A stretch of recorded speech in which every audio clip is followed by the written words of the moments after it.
And I would like for you to watch it and let me know what you think. Just leave the comments at the bottom. Please subscribe and like this video. Here we go. Right, but this is really creepy. Like, Beyonce has been trying out of my own narrative for like years at this point. Like, so is Beyonce really out here stealing from artists?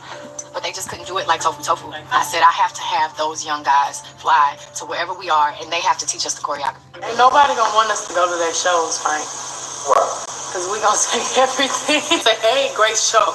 And it still is. So, Beyonce's catching heat for supposedly jacking choreography in her video for Countdown. And guess what? This ain't the first rodeo for Queen Bey. She's been accused of copying moves before. Her latest album, 4, is getting extra shade for rumors of lifting ideas. What's the deal, Bey? Beyonce has undeniably risen to superstardom over the past 2 decades, transitioning from Destiny's Child to an awe-inspiring solo career. Her journey to the pinnacle of the music industry is nothing short of remarkable. Yet, with fame comes scrutiny, and Queen Bey isn't immune to it. Her success has also brought along a fair share of claims that she copied or stole from others. In fact, a choreographer from a certain show even took to Instagram to call her out. Seems like with all the glitter, there's also a bit of drama in Beyonce's stardom. Throughout her whole career, Beyonce, the singer-songwriter extraordinaire, has been all about references. Whether it's sneaky Easter eggs tucked into her lyrics or tipping her hat to the icons she admires, the single lady sensation is all about pushing the boundaries to craft unique and artistic visuals. Superdome. 1, 2, 3, 4. Yes. Yet, as it often goes with great artists, not everyone's a fan of her take on things. She's stirred up some controversy lately for her Renaissance stage performances and artwork that seems to echo the fembots created by Japanese artist Hajime Sorayama. In 2011, Beyonce dropped her single Countdown as part of the 4 Inches album. However, the music video stirred up quite the storm due to its striking similarities to the work of Belgian choreographer Anne-Therese de Keersmaker. De Keersmaker didn't hold back, expressing her displeasure openly. She stated to Studio Brussels, "I'm not mad, but this is plagiarism. This is stealing." The controversy surrounding the video brought attention to the fine line between inspiration and imitation in the world of artistic expression. According to De Keersmaker, Beyoncé drew heavily from her works Achterland from 1990 and Roses Danced Roses from 1983. Beyond the dance moves, De Keersmaker pointed out similarities in costumes, set design, and even specific shots from Thierry Demay's film on Roses Danced Roses. Expressing her frustration, De Keersmaker remarked, "It's a bit rude. What's rude about it is that they don't even bother about hiding it." In response, Beyoncé acknowledged the inspiration in a statement saying, "Clearly, the ballet Roses Danced Roses was one of many references for my video Countdown. It was one of the inspirations used to bring the feel and look of the song to life." Beyoncé also mentioned that she drew inspiration from various other artists for the video. "I was also paying tribute to the film Funny Face with the legendary Audrey Hepburn," she continued. "My biggest inspirations were the 60s, the 70s, Brigitte Bardot, Andy Warhol, Twiggy, and Diana Ross." Beyoncé added, "I've always been fascinated by the way contemporary art uses different elements and references to produce something unique." Following Beyoncé's statement, De Keersmaker wrote a letter which was posted on the Studio Brussels website. "Beyoncé is not the worst copycat. She sings and dances very well, and she has a good taste," she wrote. "On the other hand, there are protocols and consequences to such actions, and I can't imagine she and her team are not aware of it."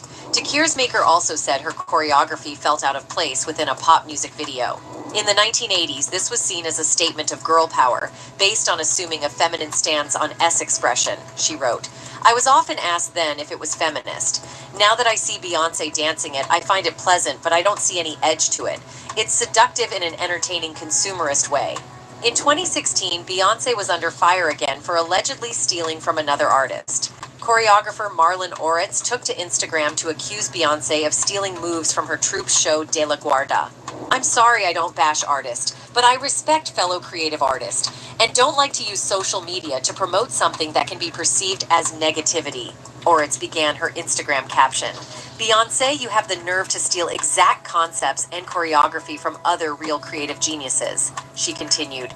"You stole from Breaking Surface, you stole the stomping from Hash De La Guarda Fuerza Brutanic. It's okay to be inspired, but at least make the effort to make it your own. However, Beyoncé has still received criticism even when giving credit and making something her own. On the Renaissance track Energy, Beyoncé used an interpolation of the song Milkshake by Kelly's.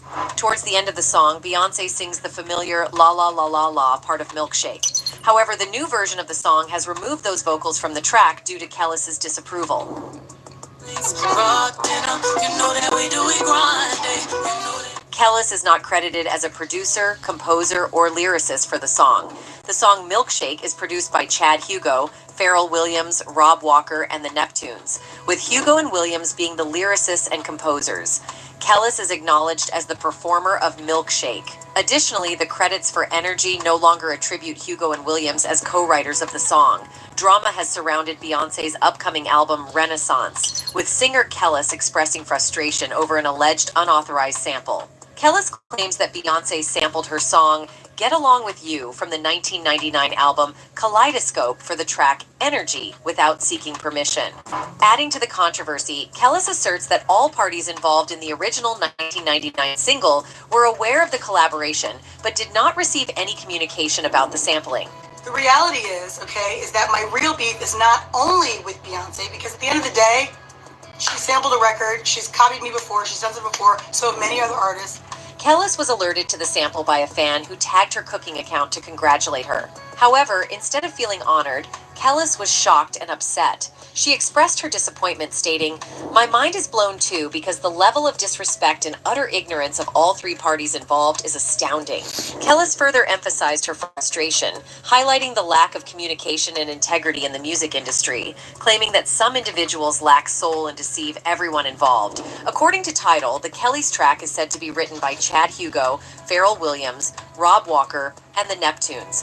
Hugo and Williams are also listed as lyricists and composers. No mention of Kellis at all. The singer-turned-chef has mentioned in the past that she and Williams are not on the best of terms. She is now alluding to this being the reason why she was left uncredited on Beyoncé's new album. In 2020, Kelly shared with The Guardian that she still hasn't made any money off of her first two albums, the ones she worked on with Williams and his team. "I was told we were going to split the whole thing 33-33-33, which we didn't do." Kellis also claimed that she blatantly lied to and tricked by the Neptunes and their management and their lawyers and all that stuff. Chances are she never had credit to begin with, and she was today years old when she found out the facts, unfortunately. Kellis becomes the second artist associated with Renaissance to express surprise about Beyoncé using their work. The enigmatic singer released the track Break My Soul, featuring a sample of Robin S.'s Show Me Love. The credited songwriters are Alan George and Fred McFarlane. Robin S. only became aware of the sample when her son informed her that she was trending. Unlike Kellis, Robin S. took a less defensive stance, expressing gratitude to Beyoncé publicly. In a social media post, she addressed Beyoncé, Jay-Z, and the entire team, thanking them for recognizing her work while she is still alive.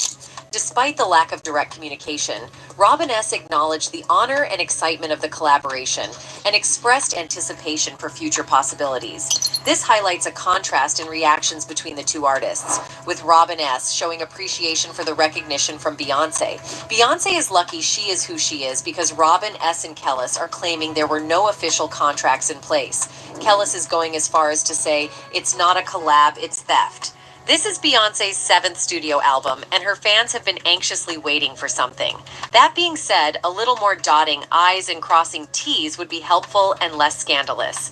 Since the drama started, Kellis has posted follow-up videos on IG explaining her point and why she is so triggered. "I just heard the record everyone is saying has my sample, but it's beyond this song at this point," she wrote to her followers. "This was a trigger for me. Milkshake alone is one of the most licensed records of our generation. I am a creator, I'm an innovator, I have done more than left my mark on an era of music and style that will go down in history." Kellis shared that one of the reasons why the industry is so touched is the social climate. There are bullies and secrets and gangsters in this industry that smile and get away with it until someone says enough is enough. "So I'm saying it today, I'm coming for what's mine and I want reparations. Peace." In 2015, Serbian pop star Jelena Karlusa made headlines around the world when she accused Beyoncé of copying her style. Karlusa had previously called out Kim Kardashian for allegedly copying her look. When she came for Beyoncé, the pop star posted various side-by-side comparison shots of similar outfits they have worn over the years. Carlusa even wrote on her Instagram, "It's called originality. You should try it sometime." However, Beyoncé later demonstrated a commitment to acknowledging influences and collaborating with iconic figures. In her Renaissance album, Beyoncé featured Grace Jones alongside Tems on the track Move. In a conversation with Vogue, Jones elaborated on her connection with Beyoncé, revealing that they had met through her brother's church in Los Angeles, establishing a connection beyond their roles as singers. But now, someone else is doing it, and she's letting us know. Beyoncé. Now hold on, look, okay? Furthermore, Beyoncé collaborated with Madonna on the remix of her single Break My Soul. This remix sampled Madonna's Vogue, serving as a homage to the queerball culture that heavily inspired much of the Renaissance album. Beyoncé went on to recreate the iconic Vogue rap, paying tribute to several black women in the music industry. This collaborative effort showcased Beyoncé's willingness to honor and incorporate diverse influences in her work. She also sent the Queen of Pop flowers with a note, which the Vogue singer shared on Instagram. "Thank you, Queen," Beyoncé wrote. "I am so grateful for you. You have opened so many doors for so many women. You are a masterpiece genius. Thank you for allowing me to sing in your song, and thank you for naming the remix. Love always and forever be." Moreover, she strong-armed "If I Were a Boy" from her debut artist. This Gnome 1 ballad from Beyoncé's I Am Sasha Fierce was written by B.C. Jean, who was inspired by the idea after a recent breakup. After writing the song with producer Toby Gad, she started shopping the song to labels as her lead single. However, once Beyoncé's team got a sniff of it, they decided to let Miss Carter record her own version. BC was credited as the songwriter, which was bizarre to her considering she didn't intend for anyone else to sing the song. "It's an amazing compliment, but I was like, that's great, but it's going to be on my album," she said in 2011. "And it can be on my album too, I just didn't realize how it worked." Sounds like someone was taken for a ride. However, BC later clarified that the internet exaggerated claims that her song was stolen. "The story is not as bad as everyone's saying it is," she said. "It's pretty much the best breakup ever, and the best experience ever and again. It'll be on my album coming out in January." Sounds like she's not telling the full truth, but whatever the case, at least she got a huge check out of the deal. There were allegations that Beyoncé allegedly appropriated the song Baby Boy from struggling singer-songwriter Jennifer Armour. In 2003, Armour had sent a demo of her song titled "Got a Little Bit of Love for You" to Beyoncé's record label, Columbia Records. Several months later, she heard Beyoncé's Baby Boy on the radio and felt that it bore a striking resemblance to her own composition. Armour filed a lawsuit claiming copyright infringement. However, the legal battle ended with Armour losing the case. The challenge she faced was proving to the judge that Beyoncé had physically heard her song before creating Baby Boy. Without substantial evidence to support this claim, the court ruled in favor of Beyoncé. There were allegations of Beyoncé being accused of appropriating the song Survivor from a producer during her Destiny's Child days. Producer Terrence T. Rob Robinson filed a significant $200 million lawsuit against Destiny's Child, claiming that they stole his song Glorious, which he had produced in 2000. Robinson had shared the song with Beyoncé's father and manager, Matthew Knowles, with the hope that it would jumpstart his career. However, Matthew Knowles allegedly disappeared with the song, and a few months later, Survivor was released without any credit to Terrence Robinson. Robinson expressed his frustration at a news conference, stating that if the alleged theft had not occurred, he would have become one of the most sought-after producers. The outcome of the lawsuit is unclear, suggesting that it might have been settled out of court. Moreover, it is also believed that she lied about writing Crazy in Love. Crazy in Love is easily one of the best pop tracks of the 2000s, and according to Beyoncé, the song was the product of a genius collaboration between herself and producer Rich Harrison. "The song came from me actually looking crazy one day in the studio," Beyoncé said at the time. "I said, I'm looking crazy right now, and Rich Harrison, the producer, was like, that's the song." According to him, after he played a sample of the track for Beyoncé, she then told him, "I love the idea. Now write the song. I'll be back in 2 hours." Although he was hungover, he managed to write the full song and play all the instruments before Bey got back. The only thing she wrote was the bridge, which is hardly the same as writing the whole song. So Easy said, "No, KP stood up for this Beyonce record. And it was what record was it? It's so suspenseful. There were instances where Beyoncé faced criticism for misrepresenting her role in the creation of Irreplaceable. In 2008, during a concert, she claimed to have written the song for fellow women. However, the reality is that Nayo, not Beyoncé, wrote the song. Nayo clarified in 2011 that he had penned the song for himself, acknowledging that a man singing it could be perceived as somewhat misogynistic and mean. Despite not being the original writer, Beyoncé received songwriting credit, as Nayo expressed his willingness to let her take credit, acknowledging her unique interpretation of the song. Irreplaceable wanted to be so initially I wrote it to sing it myself. Right. But I realized in the lyrics of this record that, well, first and foremost, in 2011, following the lukewarm reception of her album 4, Beyoncé faced controversy regarding her performance of Run the World at the Billboard Music Awards. Despite the cutting-edge appearance of the performance, it was revealed that both the performance and choreography were directly inspired by Italian pop star Lorella Cuccarini. Facing backlash, Beyoncé admitted the influence in an interview, stating, "My makeup artist showed me the performance of Lorella Cuccarini a year ago, and it inspired me so much." Surprisingly, Lorella Cuccarini responded positively to the similarities, expressing that she enjoyed them and appreciated the additional attention she received in the United States. She lied about the Stevie Nicks sample in Bootylicious being her idea. That famous guitar riff from Stevie Nicks' Edge of 17 was sampled heavily in this track, and according to Beyoncé, it was her idea to use it. "It was 2000 and we were on our way to Japan," she said in her I Am Yours DVD. "And I came across this Stevie Nicks song. Something about this guitar riff reminded me of a voluptuous woman. And I said, I'm going to write a song to celebrate a woman's curves." Except using the sample wasn't her idea, it was producer Rob Fusari, and he wasn't happy about Bey running around town taking credit. When he saw her on the Barbara Walters show lying about her involvement on the track again, he had enough. "I called Matthew, which was a big mistake," he told Billboard. "I called Matthew and said, 'Matthew, like, why?' He explained to me in a nice way. He said, 'People don't want to hear about Rob Fusari, producer from Livingston, New Jersey. No offense, but that's not what sells records. What sells records is people believing that the artist is everything.'" The scary thing about that exchange? Matthew was right. Last year, illustrator Hajime Sorayama shook things up by posting photos on Instagram, comparing his original artwork to one of Beyoncé's tour costumes. Yet, some fans are firing back, saying Sorayama's work itself draws heavily from the 1927 film Metropolis, and what he claims as stolen isn't a unique masterpiece, but a style that can't be owned. Beyoncé is being called out by the artist named Hajime Sorayama. You know Hajime Sorayama? He's like a weekend freaking collaborator. Now here's the twist. Beyoncé's Renaissance tour is raking in over $500 million. So if she did lift Sorayama's art, why not just slide him some cash? But hold on, there's more drama. The pop star is also playing hardball with a $7 million tax bill from the IRS. Talk about a double whammy. On December 11th, Hajime Sorayama posted a series of photos to his Instagram account, Hajime Sorayama Official.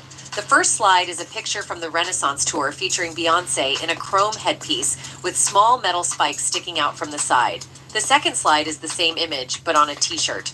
The third, fourth, and fifth slides are images of Sorayama's artwork, a woman wearing a very similar chrome headpiece as well as a chrome suit of armor. He captioned the photos, "Yo Beyoncé, you should have asked me officially so that I could make much better work for you as like my man The Weeknd."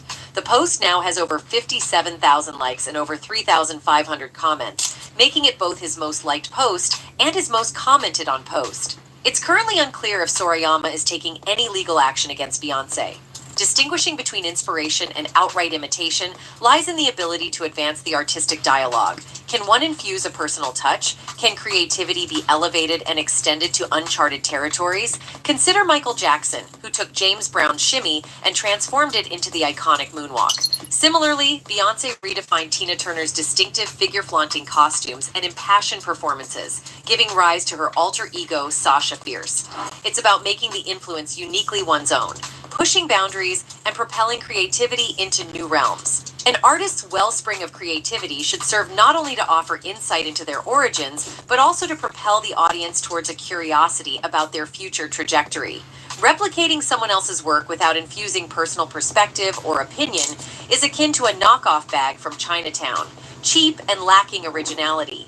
What are you trying to do? Are you trying to encapsulate my music in time and say, like, like it's vintage or something, as if I'm not? Even when approached with the best intentions, Beyoncé's imitations can come across as uninspired. A more genuine acknowledgement of the smaller artists who contributed to her greatness, both materially and metaphorically, would be appreciated. A friendly suggestion to her creative team, perhaps a lighter touch with the inspiration, modifying elements like wardrobe or lighting could make a significant difference.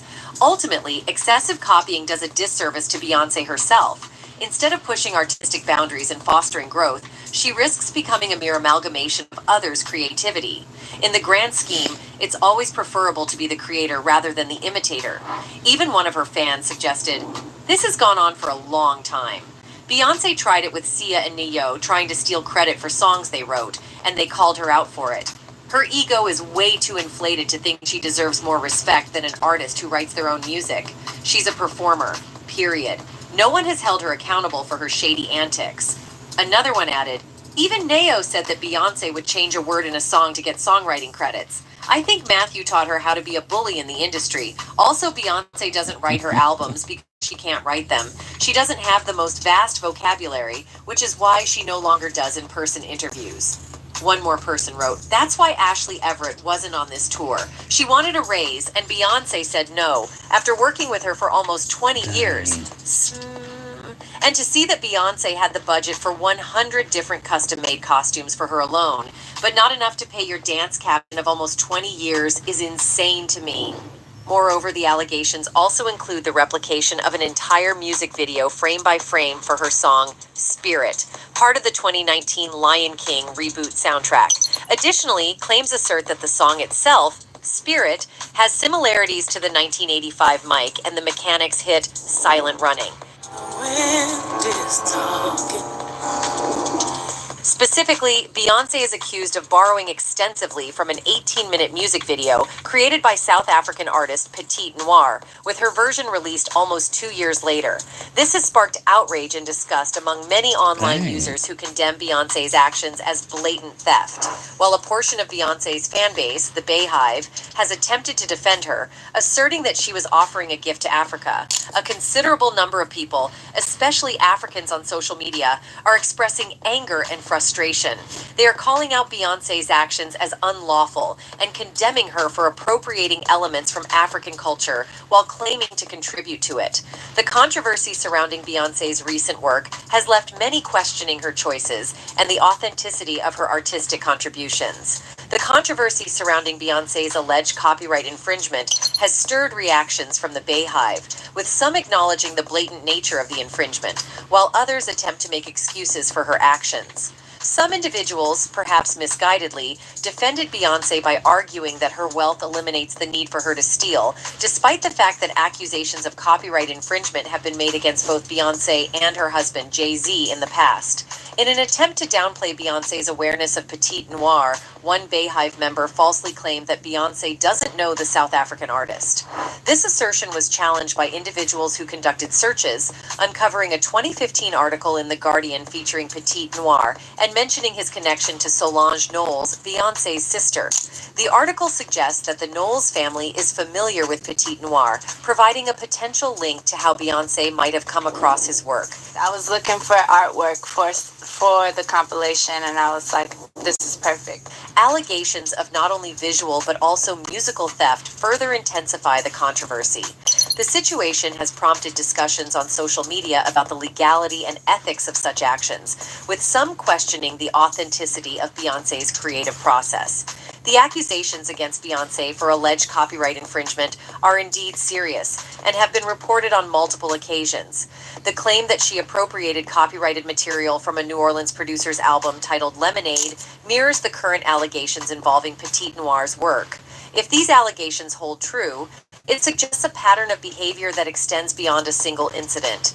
Critics and some members of the public have voiced concerns about the ethical and legal implications of such actions, asserting that they demonstrate a lack of creativity and an unscrupulous pursuit of financial gain at the expense of other artists. While some members of the Bayhive passionately defend Beyoncé, attributing her success to hard work and talent, others, as you mentioned, are critical of what they perceive as a pattern of plagiarism. The controversy surrounding Beyoncé's alleged actions raises questions about artistic integrity, accountability, and the consequences of such behavior in the music industry. As with any allegations, it's important to consider evidence and due process before making conclusive judgments. However, if proven true, the impact on Beyoncé's reputation and legacy within the music industry could be significant. While everyone is up in arms, Beyoncé continues to drop promotional content ahead of the album release. If that doesn't read unbothered, then what does? Anyways, that's it for today. See you in the next video. Until then, goodbye. Now, did y'all see that? Beyonce. What do y'all think about it? Please leave a comment below. Thank you.